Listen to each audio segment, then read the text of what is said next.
नमस्कार दोस्तों। जैसा कि आप सभी को पता है कि यूपी के द्वारा दो जो महत्वपूर्ण भर्ती आई हुई थी 530 ऑडिटर के लिए और 1828 ध्यान रखिएगा सहायक लेखाकार और ऑडिटर के लिए। तो यहाँ पे जो टोटल वैकेंसी है ध्यान रखिएगा ये कुल वैकेंसी दोनों मिला के होती है 2358 पोस्ट जिसमें 530 ऑडिटर की है और 1828 सहायक लेखाकार और अकाउंटेंट की है। ठीक है, तो इसमें आइए देखते हैं इनकी कार्य प्रणाली क्या है, वेतन कितना मिलता है और उसके बाद इस फाइनली इसकी मेरिट को जानने का एक प्रयास किया जाएगा। ठीक है, कि क्या मेरिट रह सकती है दोनों वैकेंसी में। तो सहायक लेखाकार अकाउंटेंट असिस्टेंट अकाउंटेंट की अगर हम बात करें ध्यान रखिएगा इनका जैसे कि सहायक लेखाकार नाम से पता चल रहा है, तो इनका जो देखो मुख्य काम होता है, ठीक है, विभागीय खातों की प्रविष्टि करना और खर्चे जो होते हैं ध्यान रखिएगा विभागों के, और जो पैसा आता है और खर्च होता है ध्यान रखिएगा उसका हिसाब किताब रखना, मासिक वित्तीय रिपोर्ट तैयार करना। ठीक है, फाइनेंशियल एक तरीके से वित्तीय काम ही होता है। अब वित्तीय रिपोर्ट क्या होगी, जो खर्चे हुए जो ध्यान रखिएगा उसका रिकॉर्ड रखना है। ठीक है, अलग अलग डिपार्टमेंट में जो होता, जिस भी डिपार्टमेंट में आप रहोगे तो वहाँ के जो भी वित्तीय खर्चे होते हैं उसकी रिपोर्ट तैयार करना। ठीक है, तो ये इनका काम होगा। उसके बाद जो भी बिल आते हैं, खर्चे के जो बिल होते हैं ध्यान रखिएगा, भुगतान से संबंधित जो भी बिल आता है, ठीक है, उसका एक तरीके से उसकी जांच करना, और जितने भी भुगतान से संबंधित पेमेंट से संबंधित ध्यान रखिएगा दस्तावेज होते हैं उसको तैयार करना, जैसे सैलरी हुआ, पेंशन हुआ, ये सब। ठीक है, या फिर किसी खर्चे से संबंधित कोई ध्यान रखिए भुगतान है, ठीक है, या कोई बिल है, ठीक है, तो उससे संबंधित जो भी होगा ध्यान रखिएगा उसकी जो भी का डॉक्यूमेंट होते हैं, ठीक है, पेमेंट से संबंधित उनकी जांच करना और फिर उसका भुगतान करवाना। ठीक है, तो ये इनका काम होता है। अब यहाँ पे जो भर्ती आई थी ध्यान रखिएगा इसके लिए जो क्वालिफ़िकेशन रखी गई थी बीकॉम वाणिज्य स्नातक, ठीक है, या फिर पीजी डिप्लोमा, ठीक है, अकाउंटेंसी में पीजी डिप्लोमा। और इसमें जो मुख्य अर्हता अनिवार्य अर्हता जैसे ओ लेवल सॉफ्टवेयर का डिप्लोमा होना चाहिए नीलिट से और पेट पास होना चाहिए। तो यहाँ पे ध्यान रखिएगा 2022 वाले पेट से 530 ऑडिटर की भर्ती आई हुई है और 2023 वाले पेट से ध्यान रखिएगा सहायक लेखाकार की आई है। तो दोनों में जिसने पेट से पास किया वही लोग इसमें बैठ पाएंगे। अब आगे देखते हैं इसका जो पे ग्रेड है पे ग्रेड है इसका ध्यान रखिएगा 2800 पे ग्रेड की जॉब है ये। ठीक है, अच्छी जॉब मानी जाती है। तो मिनिमम वेतन 29,200, बाकी DA HRA TA जैसे अलग अलग भत्ते मिला के तो ये वेतन काफ़ी आपका बढ़ जाएगा, ध्यान रखिएगा। ठीक है, और लेवल 5 की ये जॉब है। वहीं ऑडिटर की अगर हम बात करें तो देखो ऑडिटर के बारे में बात करें, नाम से ही पता चल रहा है तो बहुत अच्छी पोस्ट है ये ऑडिटर की। और काफ़ी लोगों का सपना होता है कि CGL के द्वारा ऑडिटर बनना केंद्र में, लेकिन अगर स्टेट में आप स्टेट गवर्नमेंट में ऑडिटर की जॉब चाहते हैं तो ध्यान रखिएगा ये सबसे बेस्ट जॉब है। ठीक है, क्योंकि इससे बेस्ट कुछ नहीं है अगर हम बात करें। तो इनका काम होता है ऑडिट करना, जाहिर सी बात है, ऑडिटर है तो ऑडिट करेगा। विभाग के जो खाते होते हैं ध्यान रखिएगा उन खातों को ऑडिट करना है। तो ऑडिटर जो होता है ध्यान रखिएगा उसका काम क्या होगा कि कहीं पे खर्चा ज़्यादा तो नहीं दिखाया गया है, एक्स्ट्रा तो नहीं खर्चा दिखाया गया है, ठीक है, कहीं करप्शन तो नहीं हुआ है, बिल गलत तो नहीं लगा दिया गया है। ठीक है, तो इन सारी जांचों का परीक्षण करना, वित्तीय गड़बड़ी कहीं पर होती है तो उसको भी उजागर करने का काम ये करेगा, जाहिर सी बात है, जांच करेगा पता चलेगा। वार्षिक ऑडिट रिपोर्ट तैयार करना, रिपोर्ट को भेजना, ध्यान रखिएगा। सरकारी खर्चों का लेखा जोखा उसका मिलान करना, तो ये ऑडिटर का काम होता है। ठीक है, इसके लिए भी जो मुख्य ध्यान रखिएगा यहाँ पे क्वालिफ़िकेशन थी तो बीकॉम होना चाहिए।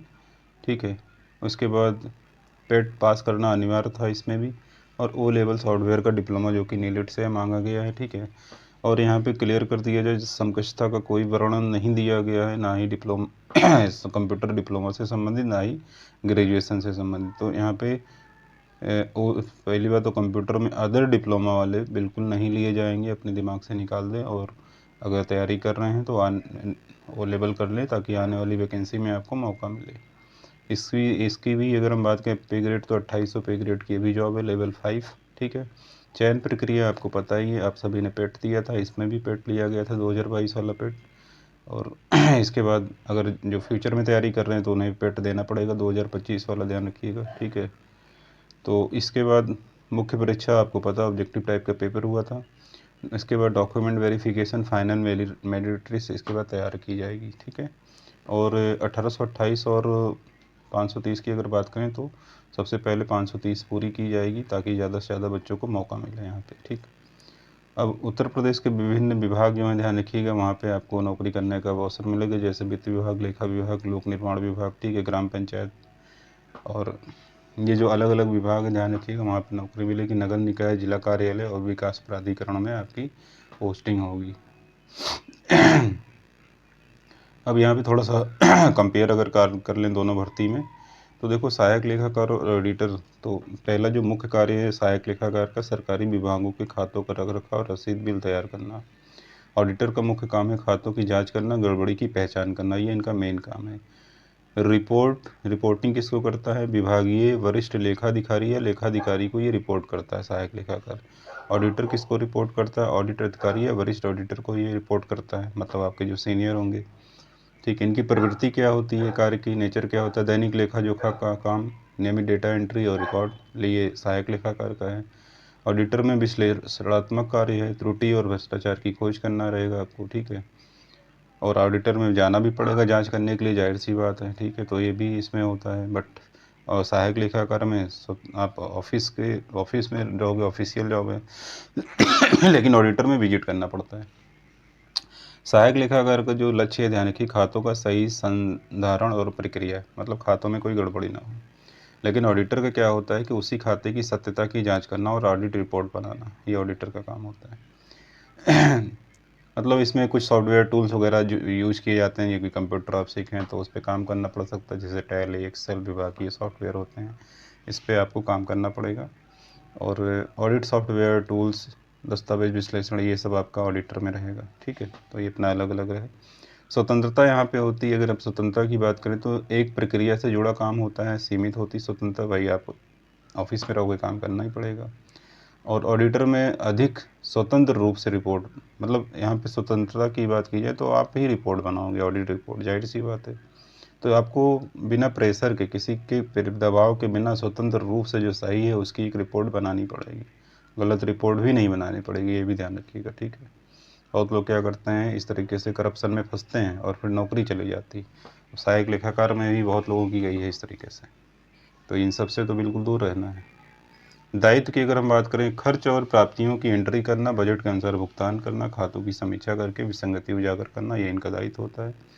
तो अगर हम यहाँ निष्कर्ष की बात करें तो सहायक लेखाकार एक कार्यकारी पद है जो रोजमर्रा के वित्तीय रिकॉर्ड को बनाए रखने में मदद करता है। लेखा परीक्षक एक निरीक्षण वाला काम है, ध्यान रखिएगा, जो विभाग के कार्यों की समीक्षा और सत्यापन करता है। तो यहाँ पे किसी को डाउट नहीं होना चाहिए। अगर कहें तो लेखाकार लेखा बनाता है और लेखा परीक्षक उसी लेखे की क्या करता है, जांच करता है। अब अगर आप असिस्टेंट अकाउंटेंट के रूप में ज्वाइन करते हो तो आपका प्रमोशन जो प्रारंभिक, जैसे यहाँ पे आपका पद है, ध्यान रखिएगा, असिस्टेंट अकाउंटेंट प्रारंभिक पद है, आपका प्रमोशन हो जाएगा तो सीनियर असिस्टेंट अकाउंटेंट, इसके बाद account officer, senior account officer और फाइनेंस कंट्रोल कुछ विभागों में नियुक्त किए जा सकते हैं, जो सबसे बड़ी पोस्ट है, ठीक है। तो यहाँ तक प्रमोशन हो सकता है, जिनकी कम एज में, जो कम लोग एज में ज्वाइन करेंगे तो जाहिर सी बात है वो यहाँ तक जा सकते हैं। अब प्रमोशन कैसे होता है, अनुभव, एक्सपीरियंस और विभागीय परीक्षा के आधार पर यहाँ पे प्रमोशन होता है, ठीक है। और अगर वार्षिक मूल्यांकन रिपोर्ट जो होती है, अगर रिक्त पद होगा तो जाहिर सी बात है तभी प्रमोशन भी होगा, जब पद ही नहीं होगा तो प्रमोशन कहाँ से होगा, ठीक है। पे ग्रेड में भले चेंजेस हो जाए, पद तभी क्रिएट होगा जब रिटायरमेंट होगा। ऑडिटर की बात करें अगर, तो ऑडिटर में आप प्रारंभिक पद ऑडिटर का है, इसके बाद सीनियर ऑडिटर, इसके बाद असिस्टेंट ऑडिट ऑफिसर, इसके बाद ऑडिट ऑफिसर, इसके बाद वरिष्ठ लेखा परीक्षक, ठीक है। पांचवा है प्रमोशन, छठा प्रमोशन चीफ कंट्रोल, मुख्य नियंत्रक, इसमें भी जो सबसे आखिरी प्रमोशन है। तो कुल मिला के अगर हम यूपी की बात करें, ध्यान रखिएगा, एएसओ के बाद अगर हम बात करें तो सबसे अच्छी वैकेंसी में से एक मानी जाती हैं ये दोनों, जो कॉमर्स वालों के लिए है, ठीक है। तो यहाँ तक आपको समझ में आ गया होगा। अब जो सबसे विवादित मुद्दा होता है कट ऑफ सभी लोग करते रहते हैं, तो आइए एक बार इस पे कट ऑफ पे भी थोड़ा चर्चा कर लेते हैं, कोई इसको दिल पे नहीं लेगा। और समझने का एक अनुमान लगाएंगे क्या क्या हो सकता है कट ऑफ। तो ये थोड़ा कट ऑफ पर नजर डालते हैं। देखो जो पोल कराई गई है ग्रुप में, अलग अलग ग्रुप से आप लोग जुड़े हुए हैं, तो उसी का डेटा मैं दे रहा हूँ। तो 1828 का एक पोल का आंकड़ा हम देंगे आपको, कुछ तथ्य रखेंगे, उसके आधार पर आप भी अपना डिसीजन ले सकते हैं क्या हो सकता है। जो हमने अनुमान लगाया उसको देखते देखो 1828 लोगों के पोल के आधार पर अगर हम बात करें तो, और आवेदन जो आए थे 1828 में, ध्यान रखिएगा 5100 प्लस 51, ठीक है, लगभग 5159 ऐसे कुछ हैं, तो हम इसको 5100 मानते हैं। इसमें से कहा जा रहा है कि 4000 से ज़्यादा लोगों ने, जो डाटा आया 4030 लोगों का इन्होंने एग्ज़ाम दिया। अब जो पोल कराया गया है, ठीक है, ये देखो एक पोल है, ये पोल, तो 487 लोगों का वोट है इसमें। अब 10% लोग, देखो हम इसको यहाँ पे देख रहे हैं, 10% लोग हैं 31 से 35 नंबर वाले, 9% लोग हैं 36 से 40 नंबर, 16% 41 से 45 नंबर, 19% लोग हैं 46 से 50 नंबर, 21% है 51 से 55 नंबर, 12% लोग हैं 56 से 60, 5% है 61 से 65, 2% लोग हैं 66 से 70, 1% है 71 से 75। ये जो 100 पे क्लिक किए हैं 76, देखो 76 77 हो सकते, लेकिन कोई 100 नहीं पाया होगा, ये जो 5% है, ठीक है। हो सकता है किसी का हो भी भाई, एक दो लोग। तो इस पोल के आधार पर हमने निकाला है, देखो ये अब यहाँ आते हैं, तो लगभग हम लेते हैं 500 लोगों का डेटा। हमने 2 पोल देखा था, दोनों में लगभग सेम है, तो हमने एक पोल उठाया, ठीक है। तो 500 लोगों में लगभग 21% लोग 51 से 55 नंबर वाले हैं, 12% लोग मतलब 56 से 60, 5% 61 से 65, मतलब ये इस तरीके से देखें तो लगभग 46% लोग ऐसे हो जाते हैं जो 51 प्लस नंबर हैं, जिनके 51 प्लस नंबर हैं, ठीक। ऑल कैटेगरी के वो भी इसमें हैं। अब 46% कितना होगा, ध्यान रखिएगा, 46% का मतलब होता है लगभग 230 लोग 530 में। तो मतलब ये जो 230 हैं प्रति 500 में, मतलब ये 500 में 46% 230 लोग ऐसे हैं जिनके 51 से ज़्यादा नंबर हैं। तो ऐसे ही हमने 4000 को 500 में डिवाइड कर दिया जो एग्ज़ाम दिया। तो 500 में 230, फिर 500 में 230, 500 में 230, 500 में 230, इस तरीके से हमने एक अनुमान लगाया कि भाई देखो ये 4000 लोगों ने एग्ज़ाम दिया और उसमें से 1840 लोग ऐसे निकल के आ रहे हैं जो 51 प्लस नंबर वाले हैं। अभी कोई कमेंट, इसमें परेशान होने की बात नहीं, इसमें कुछ अभी और कंडीशन लगेंगी, ठीक है, क्या क्या लग सकती है उसको देखेंगे। मतलब 230 लोग 51 प्लस वाले अगर हैं 500 में, ठीक है, तो 4000 में कितने निकल के आते हैं, तो 1840 लोग, मतलब 50% लोग जो हैं ये देखा जाए तो क्या लगभग 51 के पास नंबर हैं, और 50% लोगों के नंबर 51 से कम हैं। लेकिन यहाँ पे मेरिट पर प्रभाव क्या क्या चीज़ें डालेंगी।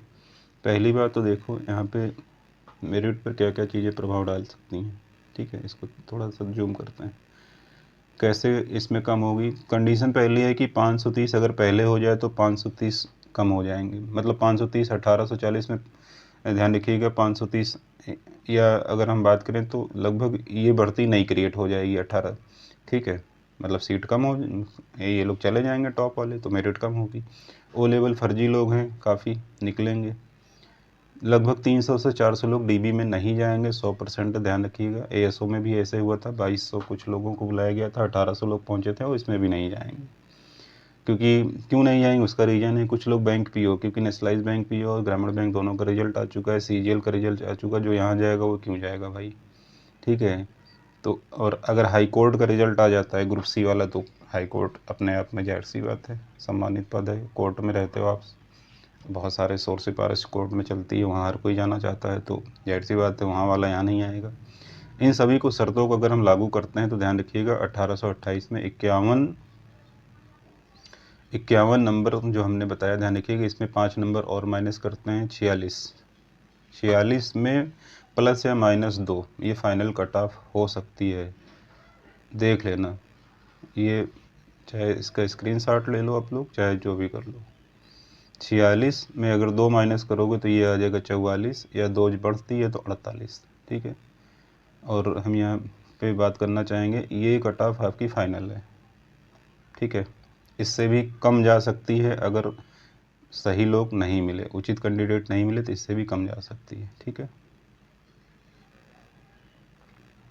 अब 530 का ग्रुप में जो एक डाला गया है, देखो इसको भी थोड़ा स्टडी कर लेते हैं। 530 की कट ऑफ, फिलहाल ये 530 की कट ऑफ में ज़्यादा चर्चा नहीं हो सकती, क्योंकि इसमें क्लियर है मेरिट थोड़ा हाई जाएगी, पेपर आसान था, ठीक है। और पेपर आसान की वजह से यहाँ पे मेरिट थोड़ी सी हाई जाएगी, जाहिर सी बात है। ऑडिटर में हर कोई जाना चाहता है, तो टॉप वाले बच्चे इसमें जाएंगे। तो यहाँ पे जो डेटा लिया गया, ध्यान रखिएगा, ये डेटा आधारित है, एक गूगल फॉर्म भरवाया गया था उस पर। तो यहाँ पे जो गूगल फॉर्म भरवाया गया था आंसर की के अकॉर्डिंग। और एक चीज़ और, अभी तो आंसर की ध्यान रखिएगा आएगी फाइनल, तो उसमें 1-2 नंबर बढ़ना ही बढ़ना है, ठीक है। जिसके 2 नंबर 3 नंबर बढ़ेंगे तो माइनस मार्किंग उसकी कम होगी, फुल मार्क्स देगा जाहिर सी बात है। तो यहाँ पे देखो, ये इसमें जो डेटा दे रहा है इसको एक बार देखने की कोशिश करो। इसमें कह रहा है कि 40 नंबर से कम 98 लोग हैं, कैटेगरी भी इन्होंने दे दिया है। 40 से 44 122 लोग हैं, 44 से 48 153 हैं, 48 से 52 287 हैं, 52 से 57 219 हैं, 57 से 82 236 लोग हैं, 58 से 62 3 लोग हैं, 62 से 67 100। अच्छा, ये नहीं समझ में आ रहा इसमें गलती भाई, 58 से 62 क्या 3 ही लोग होंगे, एक सोचिए। और 62 से 67 162 कैसे पहुंच गए अचानक, इतना गैप कैसे हो गया, ठीक है। और 67 से 71 में 46 लोग हैं, 71 से 75 में 31 लोग, चलो ठीक है। कुल मिला के यहाँ पे जो दे रहा है कि 1368 लोग, ठीक है। ये जो सर्वे कराया गया इसमें। अब यहाँ पे इन्होंने एक एवरेज कट ऑफ बताई है कि यूआर की सीट के अकॉर्डिंग 218 सीट है, और AWS की 52, OBS की 138। देखो भाई, सीट इसमें कम है अलग अलग कैटेगरी में, तो 530 को कैटेगरी में डिवाइड कर दोगे तो जाहिर सी बात है सीट कम आएगी। तो लगभग 530 या 529 वैकेंसी जो इन्होंने दिया है, ठीक है। उसके अकॉर्डिंग इनकी जो फाइनल कट ऑफ है, जनरल की तो नो डाउट 46 से 59 इन्होंने 56 से 59 बताया है। OBC का 50 मतलब DB के लिए बताया है, और फाइनल 53 से 56। जनरल की 53 DB के लिए आराम से जा सकती, कोई बड़ी बात नहीं है, ठीक है। SC की 42 DB की, फाइनल 44 से 47। ST की ऑल सभी सेलेक्ट 42 से 44 इसकी कट ऑफ। EWS 51 और 53। अब देखो बिल्कुल सही है, आकाश सिंह का एक जो यहाँ पे सर्वे कराया था भाई ने, इन्होंने दिया हुआ है, तो ये इसमें कोई डाउट नहीं है। लगभग 58-60 ऐसे कट ऑफ रहेगी, इससे कम नहीं आनी है। अब उसके कई रीज़न भी जो है वो निकल के आ रहे हैं। पेपर आसान था, सीट कम है, जाहिर सी बात है हर कोई ऑडिटर बनना चाहता है। और कुछ लोग अब पूछेंगे जैसे फीमेल की कितनी कट ऑफ जा सकती है, तो फीमेल और SC अभी भी मैं बता दे रहा हूँ, फीमेल और SC, फीमेल ऑल सेलेक्ट हो जाएंगे, ध्यान रखिएगा। और SC में लगभग सभी लोगों का सिलेक्शन हो जाएगा, 1828 में सीट ज़्यादा है। और इसमें एक चीज़ और बताने वाला था, दिमाग से थोड़ा उतर गया है। 530 पहले हो जाएगा, 1828 में काफ़ी लोगों को मौका मिल जाएगा, ठीक है। तो इससे इस कट ऑफ को एक अनुमान मान के चलिए जो एक तथ्य पर आधारित है लगभग। तो 1828 में मैंने जो फिर भी बार बार बोल रहा हूँ, जो फाइनल कट ऑफ है 44-46 यही है, ठीक है। लेकिन फिर भी कुछ लोगों ने और भी कम बताया है, तो मेरा मानना है अगर और कम जाती है तो और अच्छी बात है, इसमें कोई गड़बड़ नहीं है, ठीक है। और जहाँ तक फाइनल कट ऑफ की है, तो 1828 में कट ऑफ कम रहेगी, क्योंकि भाई 3 गुना भर्ती है, इसमें 530 है तो उसमें 1828 पोस्ट है, ठीक है। हमने कंडीशन भी बता दी क्या क्या है। बाकी आप अपने कमेंट करके सुझाव दे सकते हैं। अभी जब आंसर की आएगी फाइनल, तो उस पर भी कट ऑफ पर हम लोग डिस्कस कर लेंगे, इसमें कोई बुराई नहीं है, हर कोई जानना चाहता, उत्सुकता रहती है, ठीक है। क्योंकि इससे कोई फाइनल सिलेक्शन तो हो नहीं जाएगा, कट ऑफ बता देने से एक अनुमान लग जाएगा। और रही बात तैयारी की, तो अगर आप एग्ज़ाम दिए तो दूसरे एग्ज़ाम की भी तैयारी करते हैं, ठीक है। धन्यवाद।